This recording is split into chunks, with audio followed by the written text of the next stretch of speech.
1946'da ABD ordusu, Bikini Atolü'ndeki 167 sakine, insanlığın iyiliği için geçici olarak Pasifik cennetlerini terk etmeleri gerektiğini söyledi.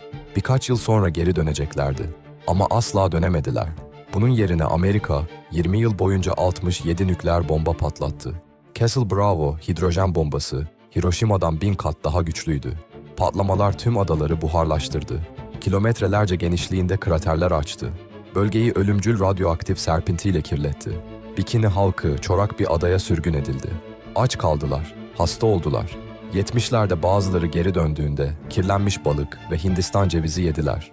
Kanser oldular, doğum kusurları yaşadılar. 80 yıl sonra bugün bile atol hala yaşanmaz durumda. Radyasyon seviyeleri hala çok tehlikeli. Bütün bir uygarlık silah deneyleri için kalıcı olarak yok edildi. Hiçbiri asla evine dönemedi.